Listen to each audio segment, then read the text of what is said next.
கழகம் சார்பில் எதிர்க்கட்சித் தலைவர் MLA சிவா பிறந்தநாள் விழாவினை முன்னிட்டு ஒதியம்பட்டு மாதா கோவில் அருகில் உள்ள ஜிப்சி ஆதரவற்றோர் குழந்தைகள் காப்பகத்தில் அன்னதானம் வழங்கப்பட்டது. வில்லியனூர் தொகுதி GN பாளையம் திமுக கிளை சார்பில் எதிர்க்கட்சித் தலைவர் MLA சிவாவின் பிறந்தநாள் விழாவினை முன்னிட்டு ஒதியம்பட்டு மாதா கோவில் அருகில் உள்ள ஜிப்சி ஆதரவற்றோர் குழந்தைகள் காப்பகத்தில் அன்னதானம் வழங்கும் நிகழ்ச்சி நடைபெற்றது.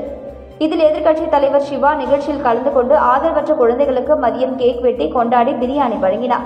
இதேபோல வில்லியனூர் வாணியர் திருமண மண்டபம் அருகில் திமுக பிரமுகர் சுப்பிரமணி ஏற்பாட்டில் சுமார் 300க்கும் மேற்பட்ட நபர்களுக்கு பிரியாணி மற்றும் இனிப்பு வழங்கி பிறந்தநாள் விழா கொண்டாடப்பட்டது. மேலும் அப்பகுதியில் திராவிட முன்னேற்ற கழகத்தின் கட்சி கொடி ஏற்றப்பட்டது. இந்நிகழ்ச்சியில் தொகுதி செயலாளர் மணிகண்டன், பொதுக்குழு உறுப்பினர்கள் ராமசாமி, செல்வநாதன், தர்மராஜ், அவைத்தலைவர் ஜலால், இலக்கிய அணி அமைப்பாளர் சீனு மோகன்தாஸ் உட்பட பலர் கலந்து கொண்டனர். புதுச்சேரியில் பிச்சைக்காரன் சாமியார் பாவனை காட்டி கோவில் உண்டியலை உடைத்து பணம் திருடிய நபரை போலீசார் கைது செய்தனர். புதுச்சேரி முருங்கப்பாக்கம் பகுதியில் உள்ள திரௌபதி அம்மன் கோவிலில் கடந்த 15ஆம் தேதி உண்டியல் உடைக்கப்பட்டு அதில் இருந்து 10,300 ரூபாய் பணம் திருடு போனது. இது தொடர்பாக கோவில் நிர்வாகத்தினர் அளித்த புகாரின் பேரில் முதலியார்பேட்டை போலீசார் வழக்கு பதிவு செய்து கோவிலில் இருந்த CCTV காட்சிகளை ஆய்வு செய்து விசாரணை மேற்கொண்டு வந்தனர். இதற்கிடையே உழந்தைக்கீரப்பாளையம் பகுதியில் உள்ள கோவிலில் நேற்று இரவு திருட வந்த நபரை அப்பகுதி மக்கள் பிடித்து முதலியார்பேட்டை காவல் நிலையத்தில் ஒப்படைத்தனர். போலீசாரின் விசாரணையில் தஞ்சாவூர் பாபநாசம் குப்பமேடு பகுதியைச் சேர்ந்த வினோத்குமார் என்பது தெரியவந்தது. இதையடுத்து அவரிடம் தொடர்ந்து விசாரித்ததில் முருங்கப்பாக்கம் திரௌபதியம்மன் கோவில் உண்டியலை உடைத்ததை ஒப்புக்கொண்டார். பிறகு அவரிடமிருந்து 1,600 ரூபாய் பணம் பறிமுதல் செய்யப்பட்டது. போலீசார் நடத்திய தீவிர விசாரணையில் பிச்சைக்காரன் சாமியார் போன்று தன்னை பாவனை காட்டிக்கொண்டு கோவிலில் படுத்துக் கொள்வார். பிறகு அதிகாலையில் கோவிலில் உண்டிலில் இரும்பு ராடால் உடைத்து பணம் திருடி மூட்டை கட்டி கொண்டு சென்று விடுவார். இதனை அவர் நீண்ட நாட்களாக செய்து வருவதும் தெரியவந்தது. மேலும் இவர் மீது ஏற்கனவே வழக்குகள் உள்ளதா என்பது குறித்து போலீசார் கைரேகைகளை வைத்து விசாரணை நடத்தி வருகின்றனர். பாஜக பிரமுகர் கொலையில் அரசியல் பின்னணி உள்ளது என்றும் இதற்கு பொறுப்பேற்று உள்துறை அமைச்சர் நமச்சிவாயம் பதவி விலக வேண்டும் என முன்னாள் முதல்வர் நாராயணசாமி வலியுறுத்தியுள்ளார். புதுச்சேரியில் உள்ள தனது இல்லத்தில் செய்தியாளர்களை சந்தித்த முன்னாள் முதல்வர் நாராயணசாமி பாஜகவை சேர்ந்த உமாசங்கர் கோரமான முறையில் கொலை செய்யப்பட்டுள்ளார். இது திட்டமிட்ட படுகொலை. இதில் அரசியல் பின்னணி உள்ளது என்றும் காவல்துறை முதல்வரிடம் புகார் அளித்தும் நடவடிக்கை எடுக்காதது ஏன்? சாமிப்பிள்ளை தோட்டத்தில் மதுபான பார் பிரச்சினை, குயில்தோப்பு பிரச்சினை, அமைச்சர் குடும்பத்து நில விவகாரம் ஆகியவை பிரச்சனையாக தெரிவிக்கப்படுகிறது. பாஜகவில் இருப்பவருக்கே பாதுகாப்பு இல்லாத நிலை இருந்தால் எதிர்க்கட்சியினருக்கும் மக்களுக்கும் என்ன பாதுகாப்பு இருக்கும்? இக்கொலைக்கு பொறுப்பேற்று அமைச்சர் நமச்சிவாயம் பதவி விலக வேண்டும். போலீஸ் பாரபட்சமாக செயல்படுவதால் CBI விசாரணை தேவை. ஆளுநர் கைலாஷ்நாதன் இதில் தலையிட்டு CBI அனுப்ப வேண்டும் என்று கூறினார். குற்றவாளிகளுக்கு அரசு துணை போகிறது. மக்களுக்கு பாதுகாப்பு கிடைக்க வேண்டும். நான் காலையில் சைக்கிளில் செல்கிறேன். என்னை எவர் வெட்டுவார் என யாருக்கு தெரியும் என குற்றம் சாட்டினார். பாவேந்தர் பாரதிதாசன் பிறந்தநாளை ஒட்டி அவரது சிலைக்கு கவர்னர் கைலாஷ்நாதன், முதலமைச்சர் ரங்கசாமி தலைமையில் சபாநாயகர் மற்றும் அமைச்சர்கள் மாலை அணிவித்து மரியாதை செலுத்தினார்கள். புதுச்சேரி அரசு சார்பில் பாவேந்தர் பாரதிதாசன் பிறந்தநாள் விழா இன்று கொண்டாடப்பட்டது. இதையொட்டி பாரதி பூங்காவில் உள்ள அவரது சிலைக்கு துணைநிலை ஆளுநர் கைலாஷ்நாதன், முதலமைச்சர் ரங்கசாமி, சபாநாயகர் செல்வம், அமைச்சர்கள் லட்சுமி நாராயணன், திருமுருகன், சரவணகுமார், துணை சபாநாயகர் ராஜவேலு மற்றும் அரசு கொறடா ஆறுமுகம் ஆகியோர் மாலை அணிவித்து மரியாதை செலுத்தினார்கள். அதனைத் தொடர்ந்து பாரதிதாசன் அறக்கட்டளை நிறுவனரும் பாரதிதாசன் பேரனுமான கோ. பாரதி தலைமையில் பாரதிதாசன் குடும்பத்தினர் மற்றும் தமிழ் ஆர்வலர்கள், கவிஞர்கள் பாரதிதாசன் சிலைக்கு மாலை அணிவித்து மரியாதை செலுத்தினார்கள். புதுச்சேரியில் பொதுப்பணித்துறை சுகாதார கோட்டத்தின் கீழ் செயல்படும் குடிநீர் கட்டண வசூல் மையங்கள் வரும் மே 2ஆம் தேதி முதல் 6ஆம் தேதி வரை இயங்காது என அறிவிக்கப்பட்டுள்ளது. புதுச்சேரி அரசு பொதுப்பணித்துறை வெளியிட்டுள்ள செய்திக்குறிப்பில், பொதுப்பணித்துறை சுகாதார கோட்டத்தின் மூலம் குடிநீர் பெறும் பொதுமக்களின் விவகாரம் மற்றும் குடிநீர் கட்டணங்களை வசூலிப்பது போன்ற பணிகள் நவீன கணினி மயமாக்கப்பட உள்ளன. எனவே மே 2ஆம் தேதி முதல் 6ஆம் தேதி வரையில் பொது சுகாதார கோட்டத்தின் கீழ் செயல்படும் கட்டண வசூல் மையங்கள் தற்காலிகமாக இயங்காது. இதையடுத்து மே 7ஆம் தேதி முதல் கட்டண வசூல் மையங்கள் பொது சுகாதார கோட்ட அலுவலகம், லாஸ்பேட்டை உதவி செயற்பொறியாளர் அலுவலகம், கிழக்கு கடற்கரை சாலை, மடுவுப்பேட் இளநிலை பொறியாளர் அலுவலகம், முத்தையார்பாளையம் இளநிலை பொறியாளர் அலுவலகம், வில்லியனூர் இளநிலை பொறியாளர் அலுவலகம், அரியாங்குப்பம் இளநிலை பொறியாளர் அலுவலகம் ஆகிய இடங்களில் செயல்படும். மேலும் நவீனமயமாக்கப்பட்ட கணினி வசூல் மையங்கள் விரைவில் கிராமப்புறங்களிலும் செயல்படும் என குறிப்பிடப்பட்டுள்ளது. காரைக்காலில் போலி நகைகளை அடகு வைத்து மோசடியில் ஈடுபட்ட 3 பேரை போலீசார் கைது செய்து சிறையில் அடைத்தனர். காரைக்கால் மாவட்டம் குப்பைச்செட்டி தெரு பகுதியைச் சேர்ந்தவர் லட்சுமி நாராயணன். திருநள்ளாறு சாலையில் GRM என்ற பெயரில் நகைக்கடை மற்றும் நகை அடகு கடை வைத்துள்ளார்.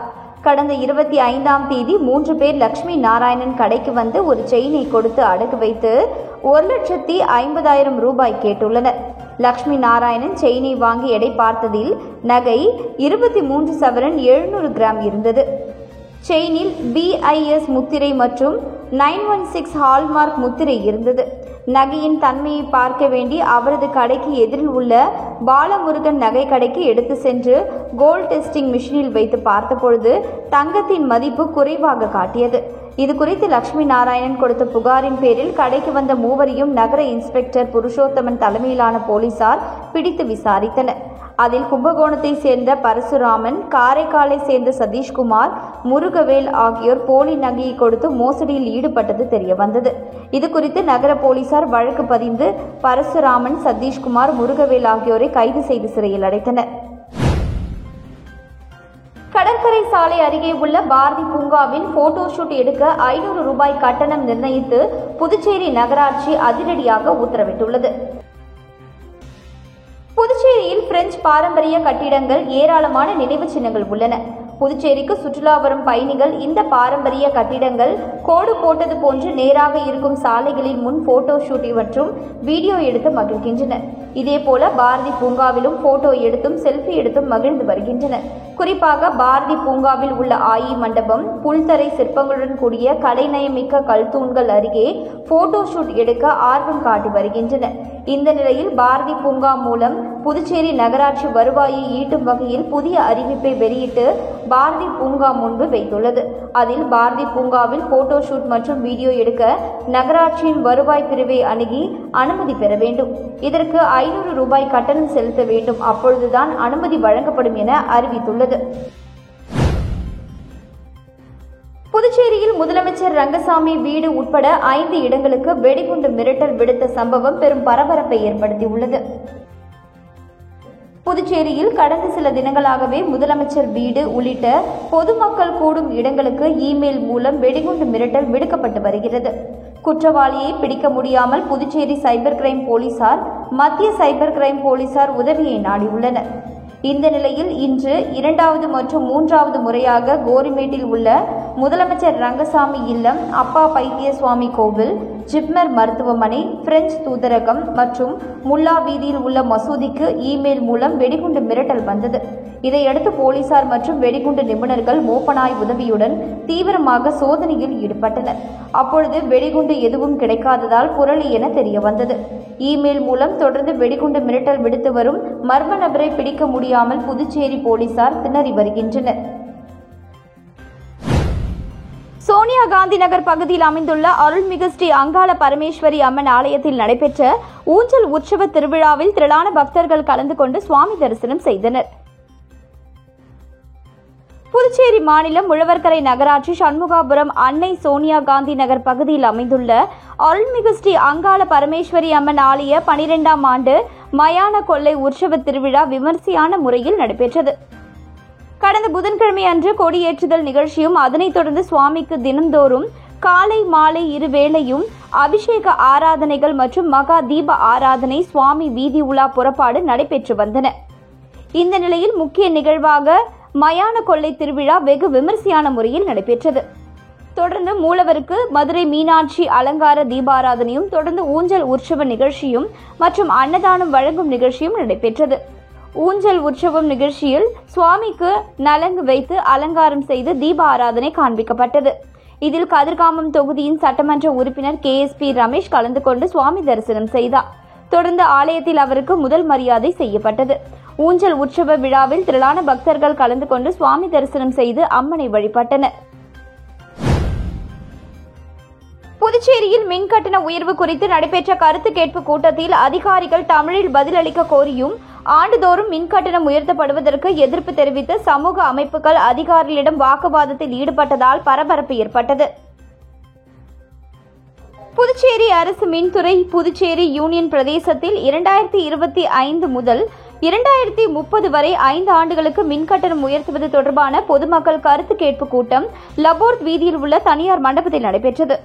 மத்திய இணை மின்சார ஒழுங்குமுறை ஆணைய அதிகாரிகள் தலைமையில் நடைபெற்ற கூட்டத்தில் புதுச்சேரி மின்துறை அதிகாரிகள், சுயேட்சை எம்எல்ஏ நேரு, சமூக ஆர்வலர்கள் மற்றும் பொதுமக்கள் பங்கேற்றனர். அப்போது கூட்டத்தில் அதிகாரிகள் தமிழில் பேச வேண்டும் என்றும், கடந்த ஆண்டு கூட்டத்தில் எடுக்கப்பட்ட முடிவுகளின்படி எத்தனை பிரச்சினைகளுக்கு தீர்வு காணப்பட்டது என பொதுமக்கள் கேள்வி எழுப்பினர். இதற்கு அதிகாரிகள் சரியான முறையில் பதில் அளிக்காததால் அவர்கள் கடும் வாக்குவாதத்தில் ஈடுபட்டனர். மேலும் சேவை வரி, கூடுதல் வரி உட்பட பல்வேறு பெயர்களில் மின் கட்டணம் வசூலிப்பது மற்றும் 5 ஆண்டுகளுக்கு மின் கட்டணத்தை உயர்த்துவதற்கு எதிர்ப்பு தெரிவித்து அதிகாரிகளை சமூக ஆர்வலர்கள் முற்றுகையிட்டு கடும் வாக்குவாதத்தில் ஈடுபட்டதால் பரபரப்பு ஏற்பட்டது. இதனையடுத்து அங்கு பாதுகாப்பு பணியில் இருந்த போலீசார் அவர்களை சமாதானப்படுத்தினர். புதுச்சேரி மூலக்குளம் பகுதியில் உள்ள தனியார் மருத்துவமனையில் பணியாற்றிய லேப் டெக்னீஷியன் உயிரிழந்த விவகாரத்தில் மருத்துவமனை மீது சந்தேகம் இருப்பதாக கூறி இறந்தவரின் உடலை மருத்துவமனையில் வைத்து உறவினர்கள் போராட்டத்தில் ஈடுபட்டு வந்த நிலையில் பேச்சுவார்த்தை முடிவு ஏற்பட்டு 5 மணி நேர போராட்டம் முடிவுக்கு வந்தது. புதுச்சேரி மூலக்குளம் பகுதியில் அமைந்துள்ளது ஈஸ்ட் கோஸ்ட் மருத்துவமனை. இந்த மருத்துவமனையில் வில்லியனூர் கணுவாப்பேட்டை பகுதியைச் சேர்ந்த முஜிபுர் ரஹ்மான் என்பவர் லேப் டெக்னீஷியனாக பணி செய்து வந்துள்ளார். இந்த நிலையில் நேற்று மதியம் அவர் பணியில் இருந்தபொழுது உடை மாற்றும் அறையில் மயங்கி விழுந்துள்ளார். இதனைத் தொடர்ந்து மருத்துவமனை நிர்வாகம் அவரை பரிசோதித்த போது அவர் உயிரிழந்தது தெரியவந்தது. இதுகுறித்து அவரின் தாய் மற்றும் உறவினர்களுக்கு தகவல் தெரிவிக்க மருத்துவமனைக்கு வந்த அவர்கள் ரகுமானின் மரணத்தில் சந்தேகம் இருப்பதாக தெரிவித்து வாக்குவாதத்தில் ஈடுபட்டுள்ளனர். அப்பொழுது சம்பவ இடத்திற்கு வந்த ரெட்டியார்பாளையம் போலீசார் அவர்களை சமாதானம் செய்த நிலையில் உறவினர்கள் கோரிக்கையை ஏற்று ரகுமானின் உடலை உடற்கூறு ஆய்விற்காக ஜிப்மர் மருத்துவமனைக்கு அனுப்பி வைத்து இது தொடர்பாக வழக்கு பதிவு செய்து விசாரணை நடத்தி வந்தனர். இந்த நிலையில் இன்று உடற்கூறு ஆய்வு முடிந்து ரகுமானின் உடல் அவரின் உறவினர்களிடம் ஒப்படைக்கப்பட்ட நிலையில் அவரது இறப்பில் சந்தேகம் இருப்பதாகவும் அதற்கு மருத்துவமனை நிர்வாகம் முழு பொறுப்பேற்க வேண்டும் என கூறி ரகுமானின் உடலை மருத்துவமனையில் வைத்து போராட்டத்தில் ஈடுபட்டு வந்தனர். இந்த நிலையில் போலீசார் முன்னிலையில் பேச்சுவார்த்தை நடத்தப்பட்டு பேச்சுவார்த்தை சுமூகமாக முடிந்ததால் 5 மணி நேரத்திற்கு பின்பு உடலை பெற்றுக்கொண்டு அங்கிருந்து கலைந்து சென்றனர்.